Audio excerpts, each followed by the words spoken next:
Despite her rough exterior and questionable past, there's a character in the Star Wars Trilogy who we all know and love, who plays an integral role in defeating the Empire, and who's central to the interpersonal relationships between the primary characters.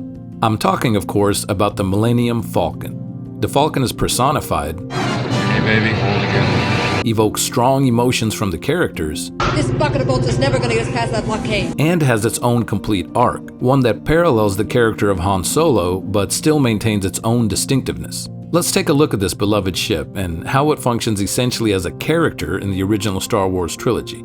Initially intended as a means of passage that Luke is demonstrably unimpressed with, the Falcon quickly becomes a place of refuge and a means of escape. We even get a parallel to the opening scene of Star Wars, which demonstrates that the Falcon, under its captain and co-pilot, is more capable of evading an Imperial Star Destroyer than a Rebel starship. The Falcon quickly becomes a comfortable and safe space for its passengers, a place of recreation, initial interactions, and even the beginnings of spiritual exploration. The Falcon then hides and protects our heroes and is first introduced to Darth Vader as a ship that blasted its way out of Mos Eisley. Leia, upon first seeing the Falcon, immediately connects it with Han's character through this comedic jab.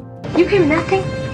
You're braver than I thought. Later, the Falcon almost bears witness to Ben's sacrifice before it again becomes a means of escape for our heroes. A few moments later, it serves as a place of mourning and dealing with sudden loss. We then witness the Falcon in action as Luke and Han fight for the first time together in a space battle. And then we settle into the cockpit, which serves as a place of budding interpersonal dynamics that will play out over the course of the next two films.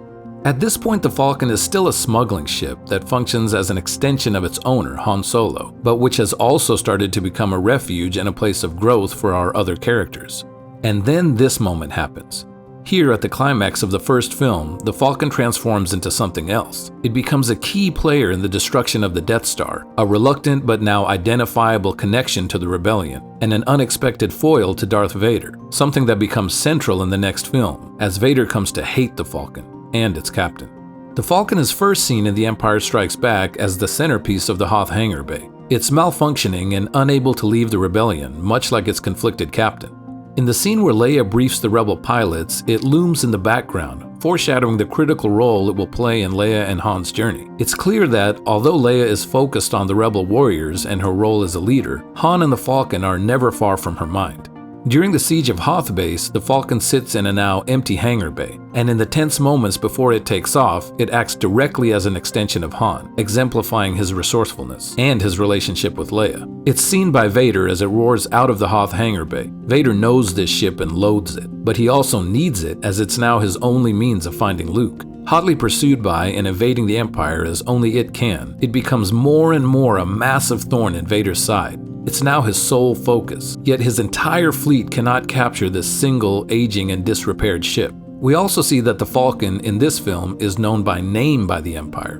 Our ships have sighted the Millennium Falcon, Lord. In another bit of humorous personification, we learn that the Falcon apparently has a crude and unconventional way of communicating. It serves again as a refuge in the asteroid field, as well as a place where personal relationships are deepened, and then again as a means of escape from the space slug. Eventually, Vader has to employ bounty hunters to capture the Falcon. He's clearly desperate to find the ship, its occupants, and ultimately Luke. It then engages in a brazen confrontation, again directly an extension of the personality of Han Solo. We then move back into the cockpit as a space for more interpersonal development. And then the Falcon serves yet again as a means of escape, though this time not as safe as it may seem. On Cloud City, we get to learn a bit more about the ship's history and how it was once owned by another man of questionable pursuits, and this helps juxtapose just how far the ship has come. The Falcon then finds itself finally in the grasp of the Empire and Vader, as he revels in torturing the captain of the ship that has caused him so much consternation. The Falcon then, yet again, becomes a means of escape for everyone, save its notably absent captain. And in its cockpit, we get one of the most poignant moments in the entire trilogy. A moment involving the Force and the deep personal connection between Luke and Leia. The Falcon then rescues Luke, the sought-after obsession of Vader for the entire film. We also get to see Leia at the controls of the ship she's finally come to admire. The Falcon serves as a much-needed refuge for Luke, even though he's immersed in deep conflict and suffering. It's interesting how Han doesn't believe in the Force, yet so much of communication through the Force happens aboard the Falcon. The cockpit is a space of raw tension during the escape from Bespin, and then, even though Vader has tried to disable it, computers and droids conspire to repair it, and it makes its final escape.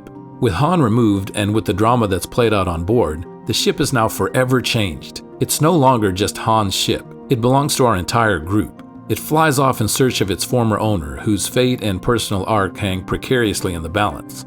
By the time of Return of the Jedi, the Falcon is reunited with Han, but is now piloted by others who are using the ship in rescue of him. Then, as Han officially becomes a fully committed rebel, so the Falcon becomes the symbol and lead ship of the rebellion, with Han even saying a farewell of sorts and the ship now crewed by rebel soldiers and its original owner, now a fully converted rebel as well. It weaves through the fleet as it leads the attack on the second Death Star, engaging the Empire in swift and daring combat. We even get this shot of the Falcon purposely approaching the Death Star, nicely contrasting this moment in Star Wars where it's forcibly pulled in. As it continues the battle, it braves the belly of the beast, fires the key shot to destroy the Death Star, and surges towards a narrow escape. And in a final impeccable shot of visual storytelling, we witness this beautiful image: the Millennium Falcon speeding away, with the entire destruction of the Empire framed behind it. The Falcon has gone from this, What a piece of junk! to this. The Millennium Falcon is more than a ship. Its aesthetic design, its character arc, its beloved status, and its service to the story, characters, and themes make it an essential part of the beauty and depth of Star Wars. So how does the Falcon parallel your life? Is there a space at home, work, or school, or a place of recreation or worship that's been central to your growth and that of the people you're closely connected with? Often a space takes on the character of the people who occupy it. What can we do to make our personal and societal spaces more open, safe, and comfortable like the Falcon is? It's something worth considering. Thanks so much for watching, and may the Force be with you.